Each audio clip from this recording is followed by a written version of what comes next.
All right, we're continuing to go through the Bible in a year. We're doing that through the Charles Stanley Life Principles Daily Bible, where it gives us two chapters of the Old Testament, part of a psalm, part of a proverb, and then a chapter of the New Testament, or part of a chapter of the New Testament every day. And I think we're going to be going through maybe the two wildest chapters in the entire Bible. I haven't read the entire Bible yet, but from what I have read, I think the story of God destroying Sodom and Gomorrah and then what happens to Lot and his daughters afterwards is about as wild a thing as I've ever read.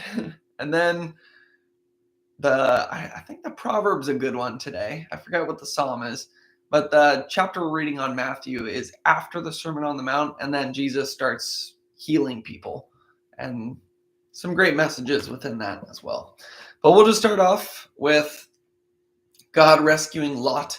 So a little background: Lot is the nephew of Abraham, and when Abraham came out of Egypt, he had a lot of wealth because the Pharaoh had given him wealth, because the Pharaoh liked Sarah, because Abraham had told the Pharaoh that Sarah was his sister and he liked Sarah. But that's a story for a previous time. But he comes out of Egypt with a lot of wealth and with his nephew Lot. And they have so much wealth at this time, it's like sheep and goats and camels, that there's not enough land or grasslands for all their grazing animals. And so they decide to split ways.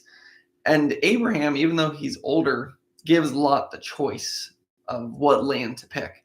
And Lot sees the Jordan Valley, and it's all lush. He says it's like a mixture of the Garden of Eden and Egypt. So he picks that one for himself. And Abraham is just happy with wherever Lot didn't pick. And it's probably for the best that Abraham didn't end up in that area. Perhaps that was God's plan all along, because in this chapter we see the consequences of Lot living there and his family living there. So where he moved is close to Sodom, and in this story it seems like he's even living within the city itself, and it's a corrupt, kind of sick city, and you can see how it starts to corrupt his own morality as well. And then we actually have another example of Abraham's shaky morality as well after this chapter. So this is going to be a humbling one for some of God's faithful. So the story starts out in Genesis 19 with the two angels coming to Sodom. And so Lot offers that they stay in his house, but they say, no, we'll spend the night in the town square. And Lot, I think, knows how sick this city is, and he knows what's probably going to happen to them if they stay outside. I imagine I won't go there. So entered his house, so Lot pressed them strongly, so they turned aside to him and entered his house, and he made them a feast and baked them unleavened bread, and they ate. So Lot's playing host to these angels that have come. It's actually the same angels that Abraham was talking to with God. They were disguised as three men when they said that Sarah was going to give birth to Abraham's son like next year. And then Sarah laughs, and then God's like, hey, why did Sarah laugh? And then Sarah's like, I didn't laugh. And then God's like, no, but you did laugh. I always like that story. But so God stays with Abraham a little bit longer, and they're talking. But then the two angels go off to Sodom. What Abraham was talking about with God was Abraham was asking him to spare the city of Sodom because he knows that Lot is there. And Abraham makes I don't want to say a bet with him, but he's kind of pleading with God. He says, all right, if you go find 50 righteous people in this city, will you not destroy it? Like, you're just. You're not going to destroy righteous people with the unrighteous. So God says, fair enough. And then Abraham keeps bargaining him down to 40, to 30, to 20, down to 10. That might not be the exact numbers, but he does get to 10 eventually. And God says, okay, if there's 10 righteous people in this city, I won't destroy it. We'll see how that works out in this chapter. Because before they lay down, so this is back to Lot and the angels in his house, The men of the city, the men of Sodom, both young and old, all the people to the last man. So every man in the entire city surrounded the house. And they called to Lot, "Where are the men who came to you tonight? Bring them out to us that we may know them." And then this is where it gets pretty wild. Lot went out to the men at the entrance, shut the door after him, and said, "I beg you, my brothers, do not act so wickedly." So right there, Lot seems like, okay, he's still got some decent morality. But then we start to see some of the evidence that the corruption of this city that he's been living in has started to wear off on him. And maybe that's a good lesson for us to remember, that I've heard you become the average of the 5 people you spend the most time with. And might be true for Lot here, because the next thing he says is, "Behold, I have 2 daughters who have not known any man. Let me bring them out to you, and do to them as you please. Only do nothing to these men, for they have come under the shelter of my roof." But that's not enough for the people of Sodom. Sodom. I have such a hard time saying that. I don't know why. So this is an interesting line, and then this actually provides some maybe evidence that Lot was trying to be a good guy in this city. "Only do nothing to these men, for they have come under the shelter of my roof." But they said, "Stand back." And they said, "This fellow came to sojourn, and he has become the judge." So Lot moved into their city, and they're saying, "Oh, you move here, and you're going to judge us. Now we will deal worse with you than with them." And I think the ESV, which I'm reading right now, translates it slightly differently than the New King James Version. By the New King James Version, it makes it seem like Lot comes here and he judges us. It seems like it's more of like the past tense, whereas this kind of seems like it's the present tense. He has become the judge. He has become the judge, whereas the other version I was reading sounds like, "And you judge us." Like maybe throughout the few months or however long it's been that Lot's been living there, that he's been trying to bring these people out of their corrupt ways. Not too important right there. So then they try to break the door down, and the men reach into their hands, bring Lot. So the men, being the angels, bring Lot into the house. So the guys that Lot is playing host to are now saving him. And then they strike with blindness some of the men of the city that are trying to get in. Then the men said to Lot, "Have you anyone else here, sons-in-law?" So then they basically say, "All right, get your family together. We're getting out of here. This city is too far gone. The best we can do is get you and your family out of here before God destroys everything." But he seemed, and then Lot tells us some of his family. Some of them don't really believe him. Some of them maybe like staying there. You can certainly maybe think about some experience in your own life where maybe there's a sin that you've gotten comfortable in and you don't actually want to change. And that might be on an individual sin type level, but then it could also just be viewed with like all sin. They're in a sinful city. There's probably lots of things that are maybe stimulating in the present moment, or just things that we might do that God doesn't want us to do. And you might be a little hesitant to turn away from those things because they can be enticing. As the devil tempts Jesus in the wilderness, he doesn't tempt him with things that a human man would just be like, "Oh, I'm God man," I should say. That wouldn't be even tempting at all. The devil tempts us with things that are tempting. Kind of makes sense there. So some of them don't really even want to leave. And then as morning dawned, the angels urged Lot, saying, "Up, take your wife and your daughters who are here, lest you be swept away in the punishment of the city." But he lingered. Maybe Lot's kind of wanted to stay there a little bit too. So the men seized him and his wife and his 2 daughters by the hand, the Lord being merciful to him, and they brought him out and set him outside the city. And as they brought them out, one said, "Escape for your life. Do not look back or stop anywhere in the valley. This part's kind of important. The do not look back. As in, once you've moved on from this place, don't try to look back and say, like, oh, remember what it was like? Like, should we go back? Trying to think about what you might be missing. Now, it's once that's closed, straightforward. Escape the hills, and then Lot basically asks, can we go to a city instead? Like, I don't want to be living in the hills.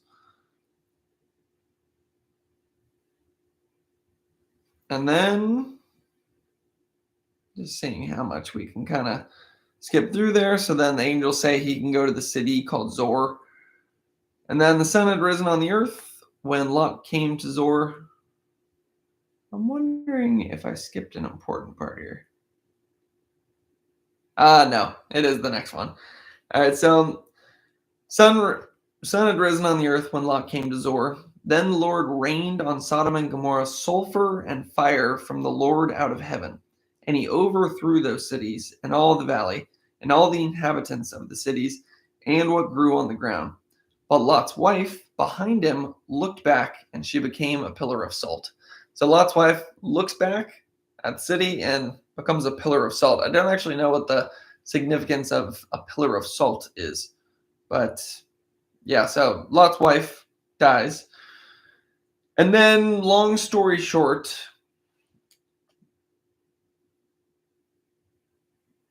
this is actually, I'm trying to skip ahead, but it seems like everything is important in the Bible. So it was that when God destroyed the cities of the valley, God remembered Abraham and sent Lot out of the midst of the overthrow when he overthrew the cities in which Lot had lived. So that part about remembering Abraham, you might wonder, after Lot offered up his daughters and seems to kind of want to stay in the city a little bit, he's looking back, he's hesitating, or his wife looks back, he's the one who hesitated. But God remembers Abraham and Abraham's love for Lot. So he delivers Lot out of there. And then, long story short, on the next section, eventually Lot and his daughters leave that city that they're in, and they go up into the hills. And his daughters have been corrupted by Sodom as well. They do not have good morality. And they start to get afraid that they're not going to be able to have children because there's no men around except their father. So then they hatch a little plan, and this is potentially the wildest part of the entire Bible. They hatch a little plan, and they basically get their father drunk, and then the older sister, the first night, knows her father. The younger sister, the second night, knows her father. And they both get pregnant from their own father. So a lot of people might hear that and they say, that's crazy. Like, why would you read a book where some of the key characters are doing these kinds of things? And as we'll see in Abraham's story as well, maybe I'll just summarize this one just in the interest of time. In Genesis 20, if you remember back to Abraham's early story, when there's a drought and he goes to Egypt, and his wife Sarai at this time, she later is called Sarah, is very attractive. So Abraham's afraid that they're going to kill him if they think he's married to Sarai. So he has Sarai say that she's his sister, and then the Pharaoh takes her in. So Abram at this time is completely just looking after himself. He doesn't want to die. He's not looking after the protection of his wife. She gets taken in by the Pharaoh, and then the Pharaoh is giving him presents, which kind of even makes it worse because he thinks, oh, this is my. I don't know if the Pharaoh actually marries her. I'm a little shaky on that interpretation, but he's basically giving Abram presents. And then God steps in on Sarai's behalf and says, putting an end to this for Sarai, and does some plagues on the Pharaoh or Egypt. So then the Pharaoh says, hey, why didn't you tell me she is your wife, not your sister? You guys get out of here. So in that story, Abram definitely does not look good. And in this story, Genesis 20, he actually does it again. So this is over 20 years later, and God has just promised him that he's going to have a kid with Sarah within the next year. So he's actually risking. I mean, can you really risk God's covenant? Because when God says something, it is going to happen, whether however much humans try to mess it up. And maybe that's what this story is telling us, that Abram is, I don't know what he's thinking at this point, but he goes to Abimelech, journeyed toward the territory of Negeb, and lived between Kadesh and Shur, and sojourned in Gerar. A lot of towns, cities, places that I don't even know where they are or what they mean. But he goes and visits this King Abimelech and basically does the exact same thing. He says, Sarah, you say you're my sister. And technically she is his half-sister. So it's not a complete lie, but still just a strange thing to do. There's a few reasons that Abraham says he does it. He's maybe after Sodom and Gomorrah, he thinks that the world is super corrupt and he's thinking this might be a way to bring them to like repentance or something, or to show their corruption. I'm a little shaky on why he's doing this, but I think the gist of the story, and once again, God intercedes and brings them out of it. It seems like he actually intercedes earlier than in the Egypt case. But what's the gist here? What's the question? And why would we like look up to someone like an Abraham? He's one of the most important characters in the entire Bible, when he's doing things like this, where he's not protecting his wife, or Lot sleeping with his daughters. He didn't really know he was doing that, but also offering his daughters to a mob. Like, how do we look at these characters and these stories in the Bible and look up to them? And the answer to that is we don't look up to them. That's, if you're thinking, oh, people like worship Abraham and look at the crazy stuff he's doing, it's that we're not supposed to worship Abraham.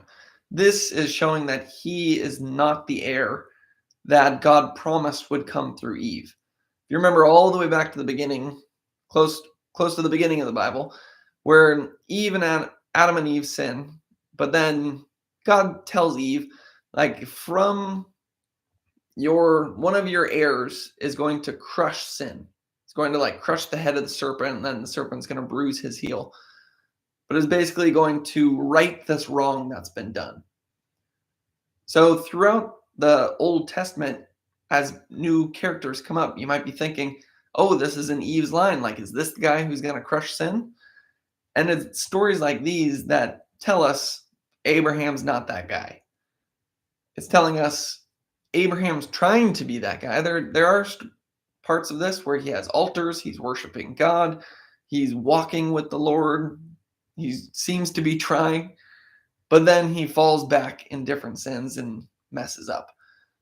And that's the Christian story, and it's also seems to be, of what I've read, the story of the Old Testament as well, where people might be doing well for a little while, but then they turn away from God. And then they do well for a while, and then they turn away from God. And as hard as they try, they just can't do it.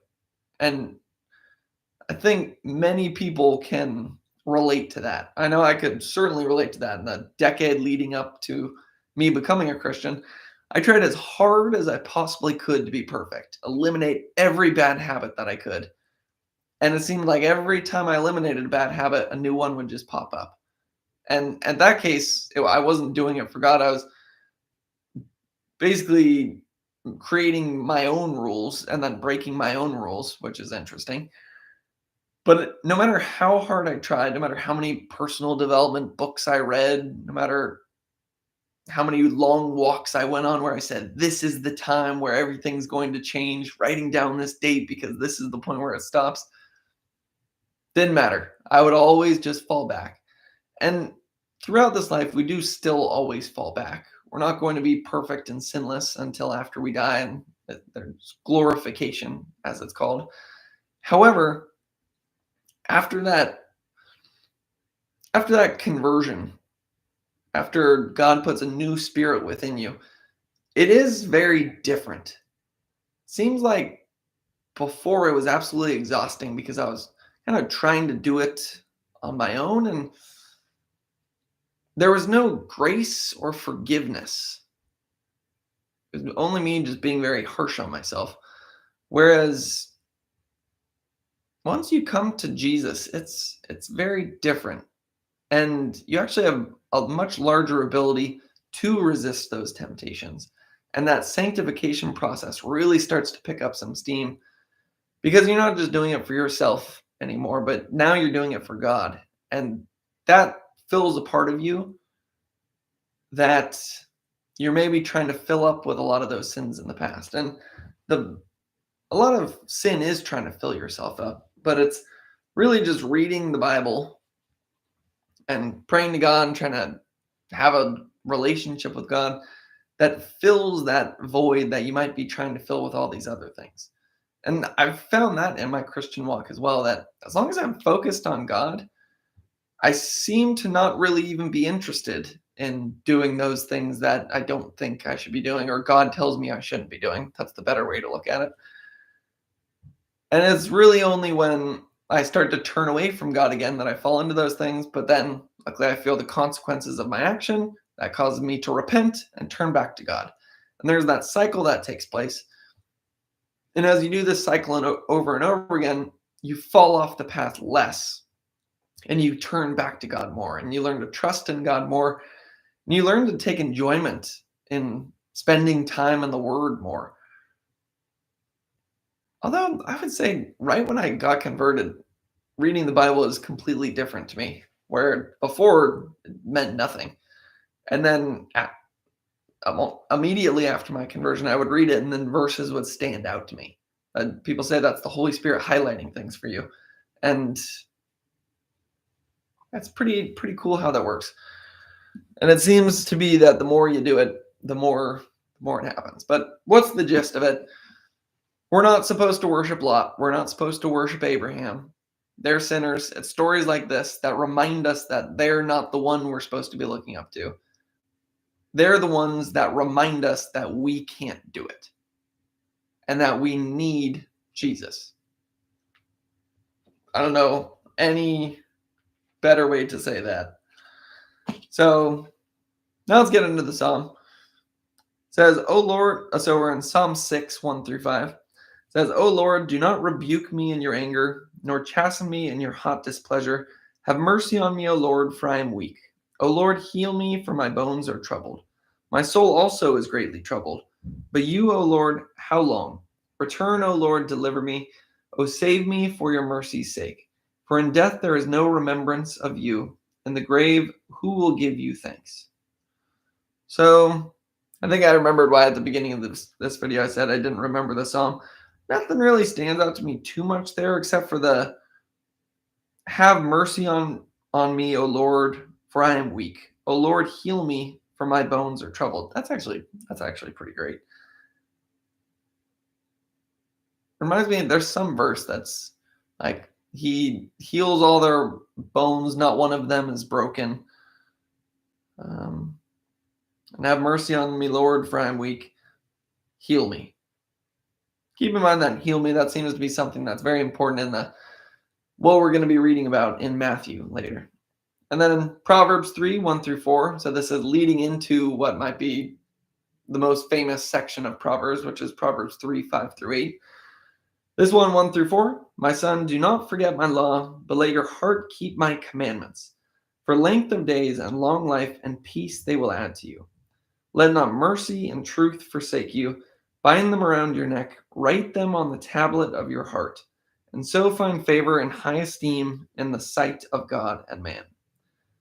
So key verses that stand out to me there was, "Let your heart keep my commandments, and peace they will add to you.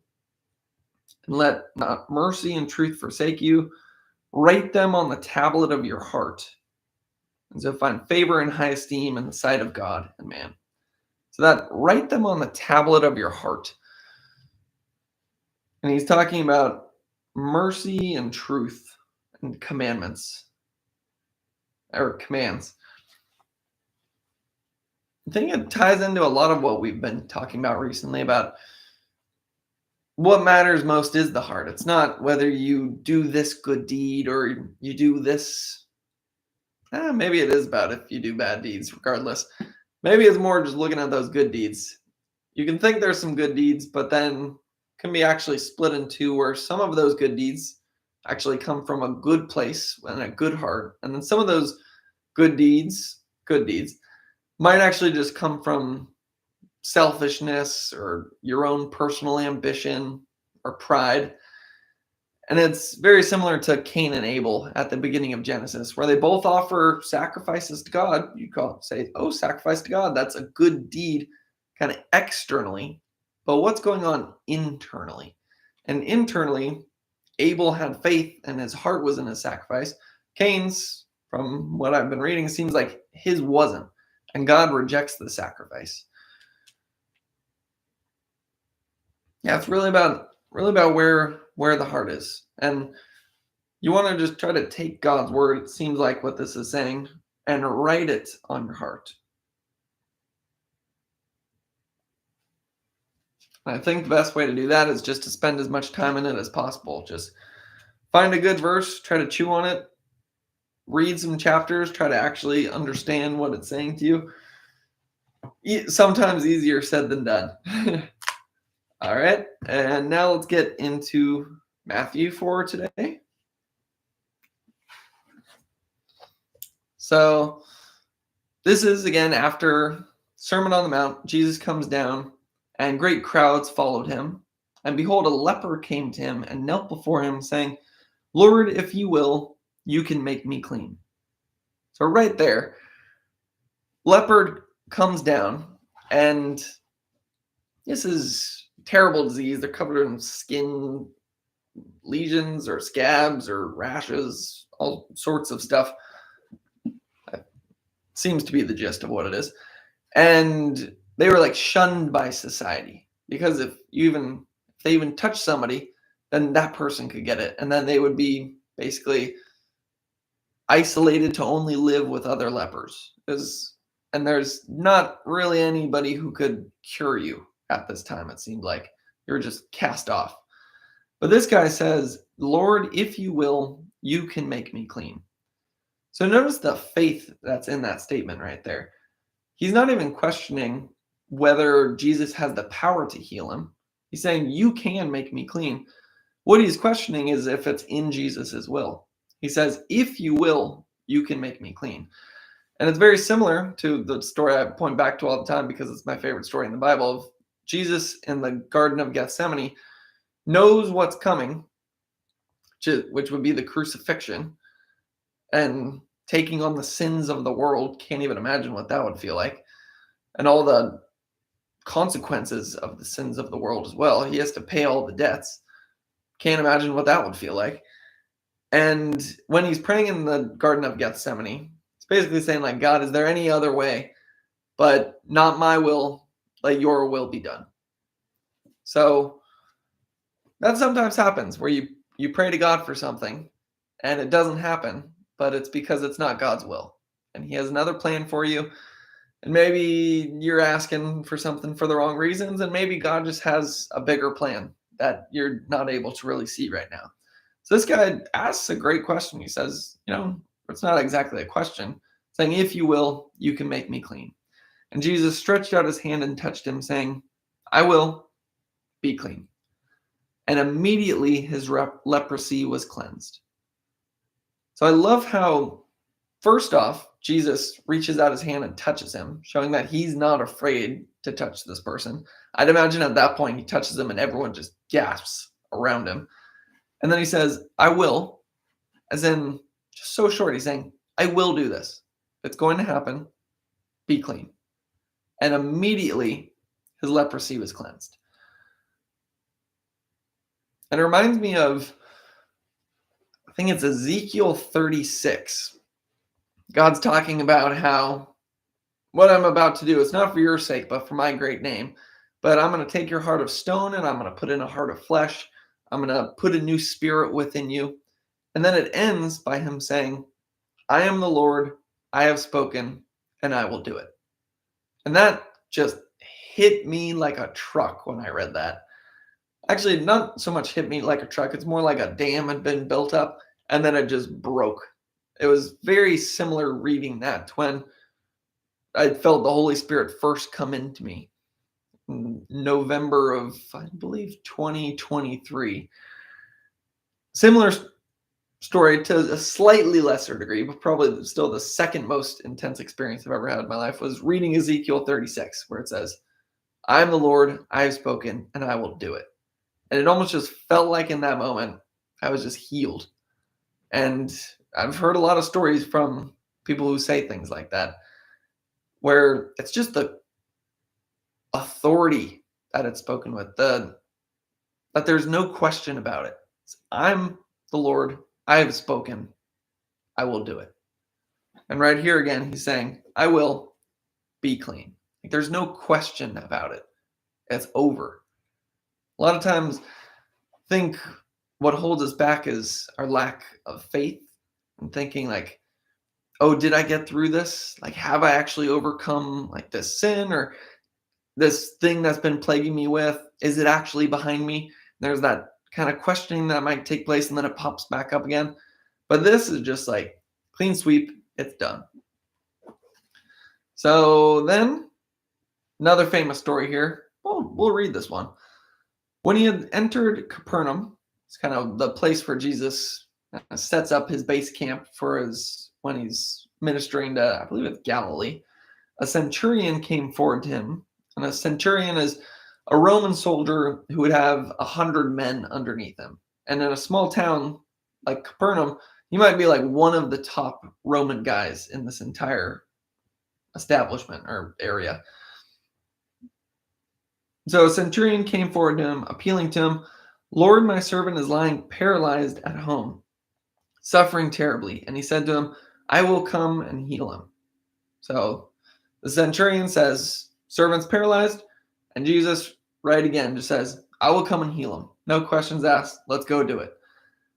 And also remember that at this time, Jews looked downly on going into a Gentile's house because Gentiles were viewed as ceremonially unclean. And Jesus is a Jew, but that doesn't even stop him. He doesn't even question. He says, I will come and heal him. But the centurion replied, Lord, I'm not worthy to have you come under my roof, but only say the word, and my servant will be healed. For I too am a man under authority with soldiers under me, and I say to one, go, and he goes, and to another, come, and he comes, and to my servant, do this, and he does it. So what he's saying there is, first, that famous line about only say the word, my servant will be healed. And that's similar to, I grew up Catholic, but I was never really into it until much, much later, into faith or God or Jesus. But I do remember that line from Catholic Mass. I don't remember a lot from Catholic Mass growing up. Probably some of those Christian values sunk in. But I do remember, like, Lord, I'm not worthy to receive you, but only say the word and I shall be healed. I believe Catholics say that before communion. Maybe that's where they're getting it from. So he says, Jesus, I'm not even worthy to have you in my house, but just say the word and my servant who's paralyzed and also suffering terribly, he'll be healed. And when Jesus heard this, he marveled and said to those who followed him, truly I tell you, with no one in Israel have I found such faith. I tell you, many will come from east and west and recline at table with Abraham, Isaac, and Jacob in the kingdom of heaven, while the sons of the kingdom will be thrown into the outer darkness. So that kind of opens up the ministry to the Gentiles. It's not just the Jews that are going to believe in Jesus and be saved, God's chosen people. But Jesus is saying, the faith that this man has, that not only I'd be able to heal, but that I'd be able to heal at a distance just by a word. What is that? Yeah, think about that later. Just by saying it. Only say the word, and my servant shall be healed. Jesus sees that faith and is marveled. He marveled and said to those who followed him. One of the commentaries I was reading, it says that the word marvel, which means just like in wonder, in awe, and just like, wow, that it's only described about Jesus twice, but it's used a ton of times for other people when Jesus does something and like heals someone, does some miracle, people marvel at it. But this is one of the two times where it says Jesus marveled, which is shows just the depth of the faith that Jesus felt coming out of this guy. And then he says that, this guy's a Roman.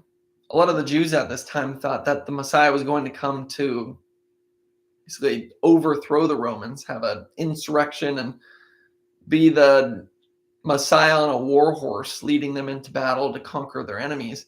And here Jesus is saying, that Messiah you guys have been waiting for, the very people you think he's going to overthrow, more of them, or I don't know if he's saying more of them, but they're going to believe in the faith, and you guys are going to be shut out of it. And he says, thrown into outer darkness, in that place there will be weeping and gnashing of teeth. And I was actually just talking to someone today about this weeping and gnashing of teeth. It's always kind of seemed weird to me when I read that. Weeping, not so much. Like you're sent out in outer darkness. You think of that as hell. Think of that as separation from God. How the person I was talking to described this was they said, hell is, or God is everywhere. So God's not absent from hell because God's everywhere. But if you're in hell, you're completely absent of that relationship with God. And it's through God that we have all the good things like love, peace, joy, patience, goodness, gentleness, faithfulness, self-control. So once God's not there, all that goodness that maybe we've seen sparks of, and maybe even if you're not a Christian, you've seen sparks of in this life, all of that is gone, and it's just the bad stuff that remains. And there's no more God there to balance that out at all. So the weeping makes sense, that you would just be in utter agony, just crying. But the gnashing of teeth is always what's confused me. I always thought, like, what does that even mean? And how my friend described it, he said, it's almost like people are so angry and their hatred for God is so intense that they're like grinding their teeth together in anger. And just a picture of that can send a chill down your spine. It almost sounds like some kind of demonic person just filled with anger and hatred for eternity. And I can't think of many things that sound worse than that. And then, yeah, Jesus is opening it up to the Gentiles, not just God's chosen people. And to the centurion, Jesus said, go, let it be done for you as you have believed. And the servant was healed at that very moment. So just like the last story, healed immediately, and it's done. So then the next one kind of summarizes some of the miracles Jesus does and why he's doing it. So we'll maybe end right here. It says, and when Jesus entered Peter's house, this isn't what I was thinking it was going to be. That's like 2 verses down. But this provides a contrast, which was actually one of the main things that I learned today. So I do want to go over it. It says, and when Jesus entered Peter's house, he saw his mother-in-law lying sick with a fever. He touched her hand, and the fever left her, and she rose and began to serve him. So when I first read the other 2 miracles about the leper and then the centurion servant, I was thinking, okay, what's the prerequisite to these miracles? Faith. It's people who believe Jesus can save them, and they're put into a point of just absolute surrender to God. And they say, like, please help me. And God says, that's exactly the kind of position I want you in. Humble and with open arms to me instead of running away and purposely sinning against me and rebelling against me. I'll help you immediately. But the precursor to that is that faith and belief that God can heal you and the desire that he will. So I was thinking, okay, that's the lesson for today, that faith is the prerequisite to Jesus coming into your life and healing you. This one tells a different story. She's lying sick with a fever, doesn't say anything about her saying, "Oh, Jesus, I have a fever. Can you save me? I know that you can." He just touches her on the hand, fever leaves her, and she starts serving them.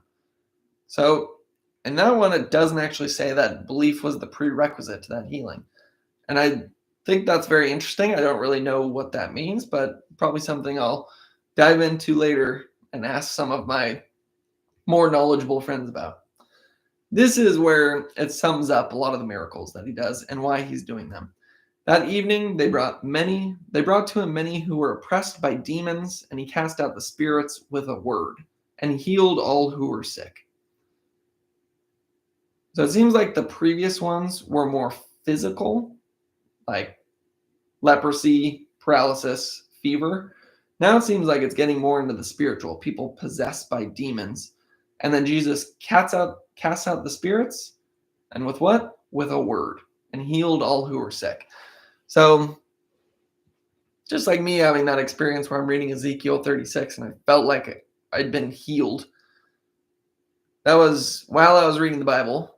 And as a quote I love is, if you want to hear God speak, read the Bible out loud. And it's often, it says, with a word, and healed all who were sick.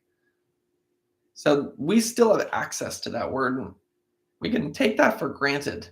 I think we all take that for granted. The fact that God gave us the Bible, which is his word, that's not just so we can be healed. That's kind of a selfish way of looking at it. But it's so that we can learn more about God, learn more about God's character, see what he's like. Like throughout these stories, we're learning about who God is and why we need him. And